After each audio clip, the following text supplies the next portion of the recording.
Baik, ini ada yang menarik. Ada yang mengatakan bahwa awal Ramadan itu penuh dengan rahmat. Pertengahannya maghfirah. Dan di ujungnya itkum minan nar atau pembebas dari neraka. Pernah dengar pernyataan itu? Ya, ada yang menyebutnya sebagai hadis. Ternyata setelah dikaji oleh para ulama, ada hadis-hadis yang terkait dengan Ramadan, statusnya bermasalah, bahkan diduga palsu. Di antara hadis-hadis itu, kita coba akan kaji dalam kesempatan episode saat ini, dan mudah-mudahan ada manfaat yang bisa kita dapatkan. Hadis yang pertama, yang tadi kita dapatkan riwayatnya panjang, bahkan disandarkan pada sahabat Salman Al-Farisi, ada yang menyandarkan pada sahabat Ali bin Abi Thalib, yang diduga bahkan keduanya tidak pernah menyampaikannya. Apa kalimatnya? Atakum syahrun Ramadan. Atakum syahrun Ramadan. Telah tiba bulan Ramadan. Kemudian yang paling menarik, awaluhu rahmah. Awalnya adalah rahmat. Wa awsatuhu maghfirah. Pertengahannya itu penuh dengan ampunan Allah Subhanahu wa taala, maghfirah. Kemudian wa akhiruhu itkum minan nar. Akhirnya pembebas dari neraka. Maka kemudian adalah orang yang membagi Ramadan ke dalam 3 bagian, sehingga menyebutkan 10 hari pertama rahmat, 10 hari kedua khusus maghfirah, ampunan Allah Subhanahu wa taala, dan 10 hari ketiga ada peluang dibebaskan dari api neraka. Pernah mendengar ungkapan ini? Nah, hadis ini diteliti oleh para pakar hadis, ahli-ahli di bidang hadis, dan menyimpulkan bahwa hadis ini bermasalah. Bahkan derajatnya ada yang menemukan bahwa sampai ke derajat hadis palsu, hadis maudhu. Tingkat dhaifnya tinggi. Paling minimal kata para ulama statusnya semi palsu. Ya, semi palsu, hadis matruk. Jadi ada 3M bermasalah. Kalau ada satu di antara 3 ini, maka hadisnya cenderung ditolak oleh para ulama. M yang pertama disebut dengan mungkar. Hadis yang diriwayatkan oleh orang yang tertuduh seringkali berbuat maksiat. Dia meriwayatkan hadis tapi terlihat suka berbuat salah. Ada yang mabuk, ada yang berselisih, maka hadisnya diingkari oleh para ulama. Ada yang kedua disebut dengan matruk namanya. Matruk, bukan sekedar diingkari, ditinggalkan. Ditinggalkan. Nah, orang ini seringkali berbicara dusta sehingga tidak bisa dibedakan mana dusta, mana hadis yang keluar dari lisannya. Dan yang ketiga ini yang paling tinggi disebut dengan maudhu'. M yang ketiga maudhu', yaitu hadis yang sengaja dipalsukan dan diatasnamakan pada Nabi SAW. Di antara golongan hadis maudhu', bahkan minimal matruk, adalah hadis yang menyebutkan awal pertama Ramadan rahmat, pertengahannya maghfirah, dan ujungnya pembebas dari neraka.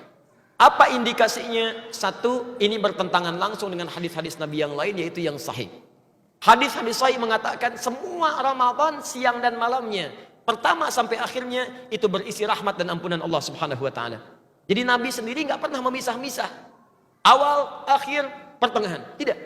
Tapi kata beliau, Al-Bukhari nomor hadis 38, man shoma ramadhana imanan wa ihtisaban ghufira lahu ma taqaddama min dzambi. Siapa yang puasa setiap hari Ramadan, setiap hari, awalnya, tengahnya, akhirnya, dilakukan karena Allah, ikhlas mengharap pahala, diampuni semua dosa-dosanya.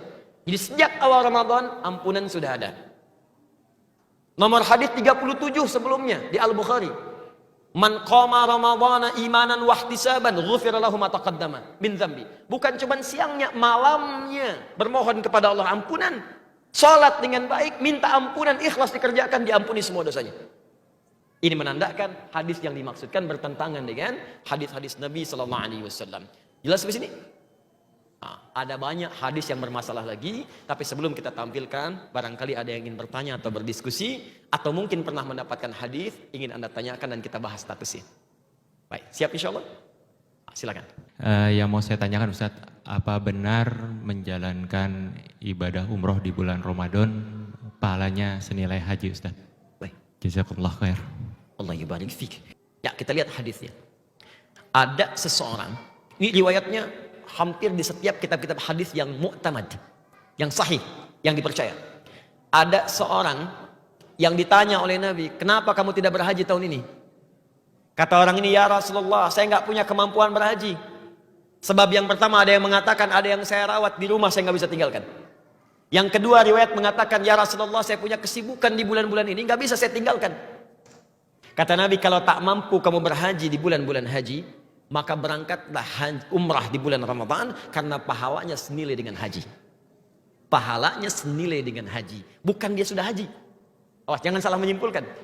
Jangan karena Anda nunggu kuota lama-lama, kita haji aja di bulan Ramadan yuk. Itu salah menyimpulkan. Ya. Jadi tidak ada haji di bulan Ramadan, yang ada pahalanya senilai haji. Kenapa pahalanya dinilai berlipat senilai haji? Karena perjuangan orang umrah di Ramadan, itu perjuangannya lebih daripada biasa. Persis seperti orang haji berjuang. Coba lihat orang haji berjuang. Fisiknya, ya, dari mulai wukuf, ke Muzdalifah cari batu, sampai lontar, sampai jalan begitu panjang, fisiknya terkuras. Maka persis seperti orang puasa kemudian umrah. Dari mulai tawaf, dia kemudian naik turun sa'i, sampai semua dikerjakan dalam keadaan menahan lapar dan haus. Maka itu yang melipat gandakan pahalanya. Allahu ta'ala a'lam bissawab. Ada yang lain? Assalamualaikum warahmatullahi wabarakatuh. Waalaikumsalam warahmatullahi wabarakatuh. Ustadz, mungkin ini agak tidak terlalu berkaitan secara langsung dengan hadis, tapi berkaitan dengan puasa dan membersihkan hati. Baik. Bulan Ramadan itu kan memang bulan yang penuh berkah, dan kita memang saatnya kita buat membersihkan hati gitu. Nah, sebelum memasukinya aja kalau bisa kita saling memaafkan satu sama lain gitu. Bagaimana Ustadz apabila kita kan manusia biasa, kita punya rasa kecewa, punya rasa sakit hati yang kadang-kadang susah buat kita hapuskan gitu. Bagaimana supaya kita bisa menjadi orang yang ikhlas, bisa melupakan, bisa memaafkan, karena kan kodratnya manusia pasti gampang lah buat sakit hati, marah, dan sebagainya. Itu aja pertanyaannya Ustaz. Bagus pertanyaan. Dan apa yang Anda sampaikan kisahnya pernah terjadi di masa lalu. Sehingga Allah menawarkan satu tawaran spesial kalau dia bisa mengikhlaskan semua perasaan yang dirasakan. Maka turunlah Quran surah ketiga Ali Imran ayat 133 sampai 134. Paling kanan sebelah atas di mushaf. Perhatikan kalimatnya. Wasari'u ila maghfirah. Wasari'u ila maghfiratin min rabbikum. Bergegaslah Anda mengevaluasi diri, mohon ampunan kepada Rabbmu. Koreksi, banyak yang salah dalam hidup. Wa jannatin arduha as-samawati wal ardu u'iddat lil muttaqin. Dan bermohonlah, berharap, bercita-cita mendapatkan anugerah surga seluas langit dan bumi. Komplek tinggal seseorang di dunia bisa luas, tapi tidak ada yang seluas langit dan bumi. Saya sediakan, kata Allah, khusus untuk orang takwa. Tapi bukan takwa biasa, spesial. Siapa takwa yang dimaksud? Ayat 134-nya. Alladzina yunfiquna fis sarra'i wad dharra. Golongan pertama yang sedang infak. Di saat punya, bahkan tak punya pun masih pengen infak. Di dalam keadaan tak punya pun masih mereferensikan. Saya dalam nggak punya nih, barangkali mungkin baju saya bisa dijual. Barangkali teman saya mungkin bisa ngasih, saya referensikan. Itu surganya seluas langit dan bumi. Yang kedua, wal kadhiminal ghaidha, orang yang sanggup menahan marah. Yang ketiga, wal 'afina 'anil nas, orang yang bisa memaafkan kesalahan orang lain. Jadi kalau Anda ada tawaran, perhatikan tawarannya. Mau mempertahankan amarah di dalam jiwa atau menukarnya dengan surga seluas langit dan bumi? Maka jangan tunggu, hilangkan itu semua dan tidak ada faedahnya mempertahankan kemarahan di dalam jiwa kita. Marhaban ya Ramadan. Ada yang lain? Assalamualaikum warahmatullahi wabarakatuh. Assalamualaikum. Ada hadis yang mengatakan bahwa seorang yang berpuasa itu bau mulutnya lebih harum dari minyak kasturi. Masya Allah. Memandang ini bagaimana? Hakikatnya gimana? Baik. Itu ada di kitabnya Imam Al-Bukhari, di Kitabus Siyam, nomor hadis yang pertama, posisinya paling kanan di sebelah bawah. Ya. Redaksinya, la khulufu famis shaimi atyabu. Awas, yaumal qiyamati min rihil miski.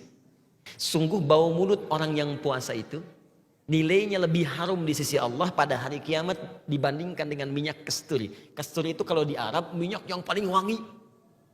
Orang mengatakan baru dibuka belum dipakai udah wangi deh. Ini ada orang yang bau mulutnya lebih wangi dibandingkan minyak kasturi. Siapa itu? Adalah bau mulutnya orang yang puasa. Tapi apa yang dimaksud di hadis itu? Apakah diartikan jangan pernah sikat gigi? Nah, yang dimaksud hadis ini adalah, kata para pakar hadis, yang dimaksud adalah makna majazi, karena orang puasa itu menjaga lisannya dari perbuatan maksiat. Dia tidak bergibah, dia tidak mencela orang, dia tidak menghina orang, dia tidak berbuat yang kotor. Nah, semua nilai itu wangi di sisi Allah karena mendatangkan pahala. Allah taala alam bissawab. Ada yang lain? Bismillahirrahmanirrahim. Assalamualaikum warahmatullahi wabarakatuh. Waalaikumsalam warahmatullahi wabarakatuh. Ustadz, saya mau bertanya, apakah benar ada hadis untuk orang yang lupa makan dan minum saat berpuasa? Dan apakah boleh diteruskan? Ada orang yang saat puasa lupa, lantas makan. Makan, begitu habis, lupa saya sedang puasa kan? Bagaimana status yang seperti itu? Itu sama di Al-Bukhari, ada di Kitab As-Siyam, halaman 43. Ya paling kiri di pertengahan hadisnya. Bahkan dituliskan, babu so'imi idza nasiya fa'akala wa syariba. Bab orang puasa yang lupa, lantas kemudian makan dan minum. Maka apa kalimat Nabinya SAW pada masa itu? Kata Nabi, idza nasiya ahadukum bima ma'na. Kalau kalian lupa sedang berpuasa, fa'akala wa syariba, kemudian makan dan minum, falyutimma shaumahu fa innahu at'amahu Allah taala wa saqah. Maka kalau Anda dalam status lupa, silahkan teruskan puasanya. Jadi Anda sedang puasa, tiba-tiba tengah siang hari jam 1 makan, kemudian minum. Setelah selesai lupa, kata Nabi, teruskan puasanya. Puasanya tidak dianggap batal karena yang memberikan makan dan minumnya Allah Subhanahu wa taala. Tapi ini yang dimaksud bukan pura-pura lupa. Malam-malam berdoa dalam tahajud, ya Allah jadikan aku besok lupa. Tidak ya. Yang dimaksud ini normal, tiba-tiba lupa begitu saja. Ya. Jelas ya? Baik, wallahu taala a'lam bissawab. Itu barangkali yang disampaikan. Terakhir, awas hati-hati, ada orang yang mengisi puasanya dengan banyak tidur. Bis tarawih tidur, bis subuh tidur, ke kantor cari musola tidur lagi. Ya? Nah ini terjebak hadis palsu. Hadisnya berbunyi, niyamus shaimi ibadatun. Tidurnya orang puasa itu ibadah. Itu hadis palsu. Hadis palsu. Hadisnya palsu. Karena bertentangan dengan esensi puasa. Orang puasa itu banyak beraktivitas, bukan banyak tidur. Kalau orang tidur nggak ada amalan, sedangkan Nabi mengajak orang banyak beramal. Maka cukuplah itu dalil menjadikan apa yang disampaikan dianggap sebagai hadis palsu. Baik teman-teman sekalian, penting untuk kita mengetahui bahwa semua amalan kita mesti bersandarkan pada ketentuan dalam syariat, tuntunan dari Al-Quran dan pedoman dari Nabi SAW. Tapi juga kita mesti teliti untuk membaca hadis-hadis Nabi, karena tidak semua yang dikatakan bersumber dari Nabi statusnya dianggap benar dari Nabi SAW. Semoga Allah menerima puasa kita, menerima semua amalan kita, membebaskan kita dari hal-hal yang tidak kita pahami, dan memberikan pemahaman terbaik untuk mengantarkan kita ke surga.